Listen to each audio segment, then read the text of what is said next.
Hello and welcome to KennyRoy.com. I'm Kenny Roy. This is the Ask Video Mail for the week of February 17th, 2014. Welcome to the site to you new members and welcome back to the old members. The Ask Video Mail is your chance to get your question in character animation or performance answered in a video just like this one, but I need your question if I'm going to answer it. So please send it to webmaster@kennyroy.com. I go through all the questions and I answer the ones that I think will help the most people. There is no such thing as a stupid question, and it is the best way to get the most out of the site. This is a very exciting time. I want to just say one thing. Let me say this. There was someone who turned in 7 questions in one email this week. And boom, they got 14 days free. Wait to buy yourself 2 weeks on KennyRoy.com for just sending in questions. And one of the questions we're answering today is one of the questions that was in the email. That's how you do it, folks. That's how you get it done. So I'm probably going to do something a little bit funky next month with the questions for the Ask Video Mails. We're going to have an Ask Video Mail question contest. Whoever can send in the most questions gets a free year on the site. How does that sound? Sounds pretty good. I bet you're getting excited right now. So save your questions, we'll because I totally have. Definitely, I full up of questions, but I want to get even more. But I have enough for the rest of February. So in March, we will start doing that. Sounds pretty good, right? I think so. Anyway, so tell your friends, or don't tell your friends. You probably should tell your friends, unless your friends are gonna steal it away from you. I don't know. Maybe tell your friends. Yeah, tell your friends. Can you tell your friends? Come on, give it a little friendly competition. What? You can't beat your friends? Come on. Come on, you're defeating yourself before you even get started. All right, I'm not going to tell you how to deal with your friends anymore.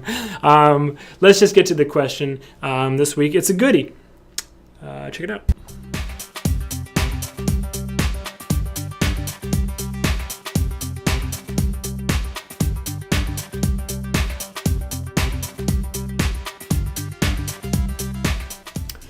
Thank you for sending that question.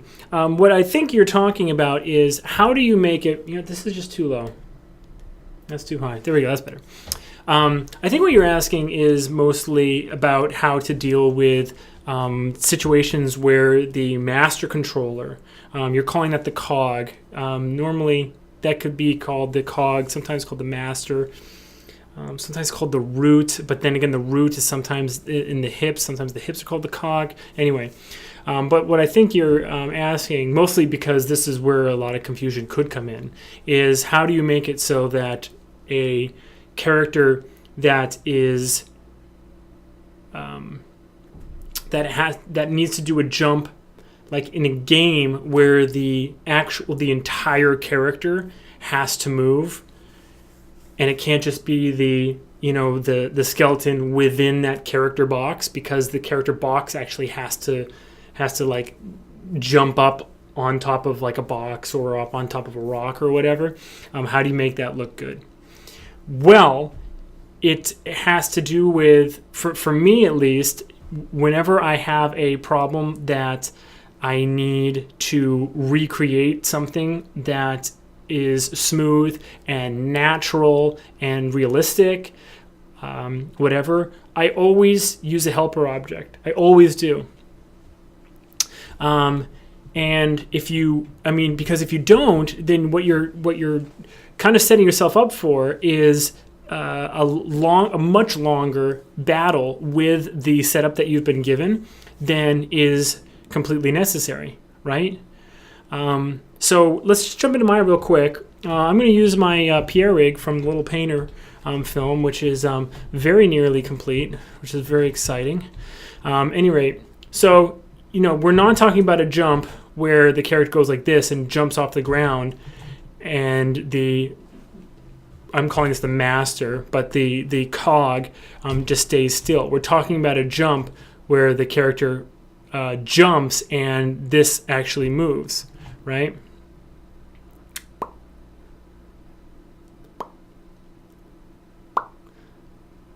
Like that. Now, what you'd have to do is make sure that the movement of the cog is actually the same movement that you're getting in the game engine, and that's just it's just a technical thing that you have to work out with the programmers. But at any rate, the movement that's inside the character is really what we're trying to do here.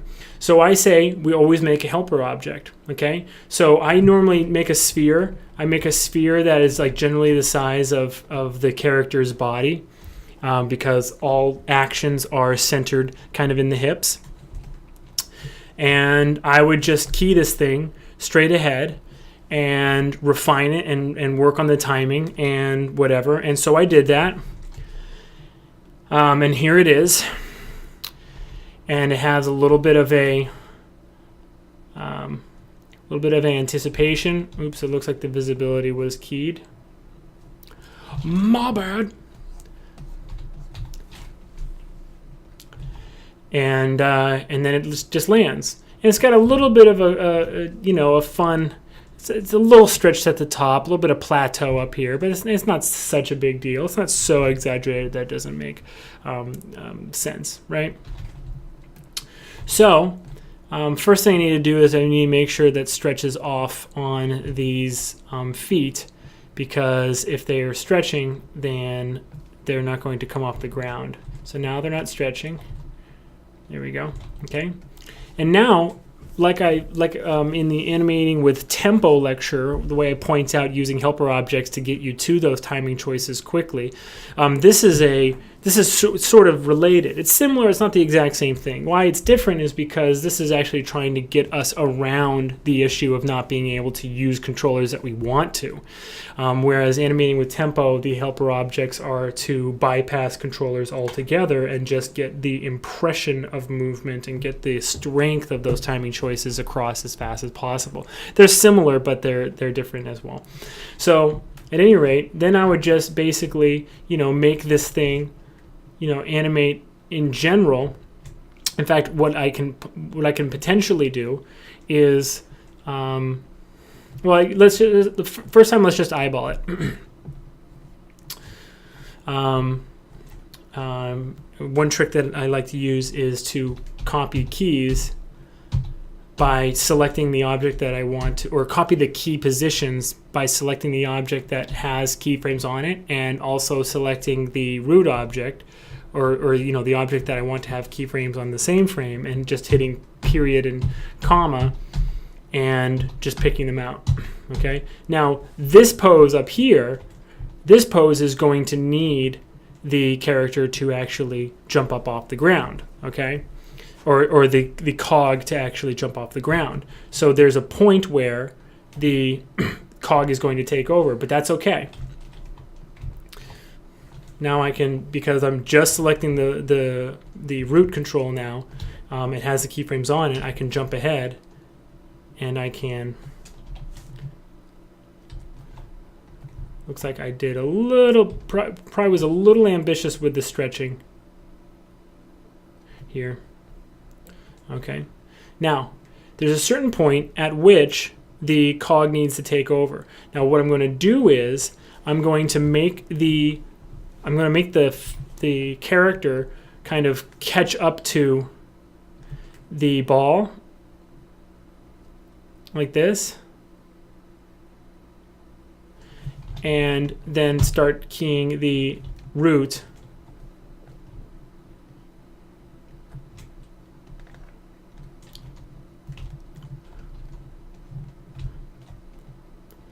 to match it.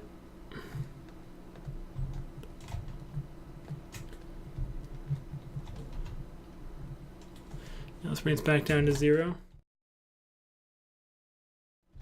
Sorry about that. Always forget at least once that I can't use the numpad. My bad. Okay, and we can set these keys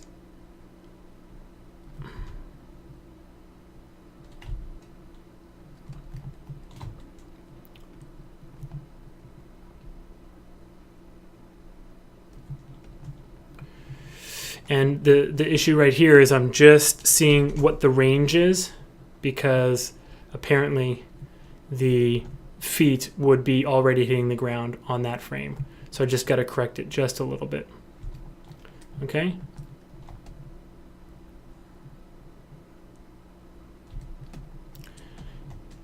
And we still need to work a little bit of the, few of the keys in the middle.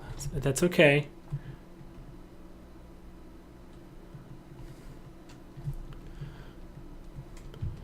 Don't you worry your little hearts about that.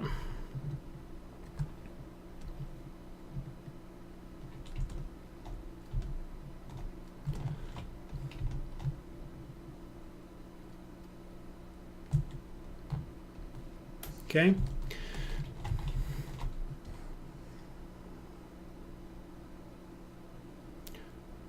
Now it gets a little bit ahead of itself, doesn't it? So now we just need to fix this arc just a wee bit. One thing we can do is we can just try to recreate that plateau-ness by going a few frames ahead and stretching it out and finding that center point again, like that. See, pretty close.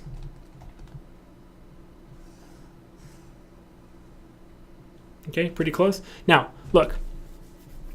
Is this something that I would say I would like, really quickly, like, call my supervisor, hey, you gotta come in here, the animation's amazing, quick, come see, come get, run! No, I wouldn't. Not yet. I would work on this for a little while, but this is a video mail, and I quickly lose everyone's attention after about 10 minutes of just working solidly. So let's just see where we are.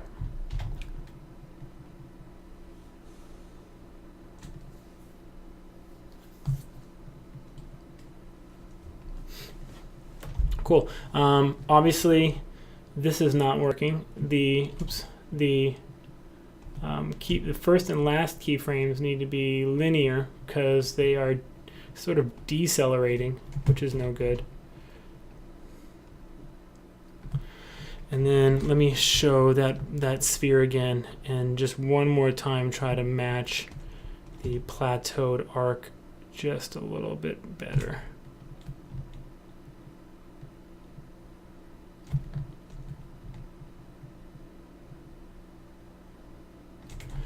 Okay, I think that's on this side.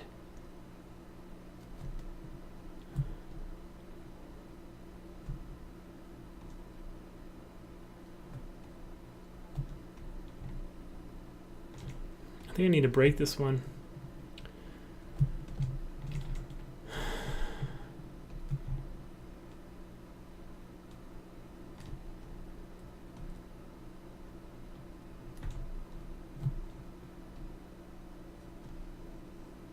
Okay, close again, not perfect, but if you got this action, make the character do a jump, like at 10:30 a.m. you were kicked off. Now it's 10:45, and you already have this.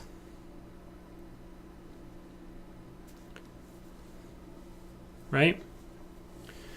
So, man, helpers are a huge help. Well, that was stupid. Great sentence, Kenny. No, seriously, if you have the mindset where you're just trying to get to the impact as fast as possible, then you can't go wrong, because all of your workflow choices are going to be centered around taking the nonsense away, taking the wasteful things away, things like, figuring out like posing fingertips and getting like the silhouette working, like even before you have your timing choices. So my advice to you is to kind of like let Maya do the work for you.